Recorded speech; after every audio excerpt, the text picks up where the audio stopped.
kapit ng ganitong sitwasyon si Presidente Marcos, gagawin mo rin ba yon sa kanya? I hope not. Na hinila yung isang abogado. Dalawa yun eh, yung abogado, hinila yung upuan, di ba? Tapos yung nakaitim na si Q, kinaladkad din. Si Attorney Delgra, sir, because he is next to be arrested. And because of that, the former President PRRD saw that I'm already that serious. And he said, he prevented the situation from further deteriorating and escalating. So he said, let's go. Isn't he entitled to a counsel of his choice, General? Yes, sir. For 12 hours, he was there. Oh. Can't he speak to his client? Bigla niya na lang... They are there for 12 hours, sir, speaking to each other. Ano? They are there for 12 hours speaking to each other, sir. One more thing that I noticed in the video, no. Ang sabi ni PRRD, papasukin niyo yung anak ko. Abogada siya. At ang sinabi mo, hindi ko siya papapasukin. Why not? Gerald Torre. That is a decision. That is my call, sir. That is my decision. Considering that he had already been assisted by 3 lawyers all throughout that time, sir. And gabi na ho yun, sir. The request was made at around mga 9 o'clock na, sir.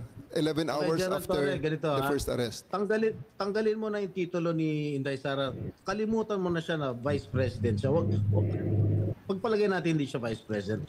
She is an immediate member of the family. Nung kami po ay nakakulong, ang immediate members of the family, 24 hours pwede bumisita sa amin, nakakulong kami. Ito hindi pa nakakulong. Anak ito. Bakit hindi niyo pinapasok? Maliban doon, is this not a violation of RA 7438 that requires that you guarantee access to an attorney? In addition to the immediate family, the President also said na yung anak niya, yung babae, abogado ko yun, papasukin nyo. Hindi nyo pinapasok. Abogado yun eh. Actually, sir, first to answer the question of Senator Estrada, sir, I have told the President that they can visit him at his detention facility because at this time the order of the day is to load him into a plane. So that's what we endeavored to do, and that's what happened, sir. Ano niya bibisitahin yung tatay niya sa Netherlands? Hindi naman dito tinray eh. Hindi naman dito kinasuhan eh. Sa ibang bansa eh. Oh, bakit hindi niya man lang binigyan ng kortesiya yung anak na isang abogada na magkukonsulta?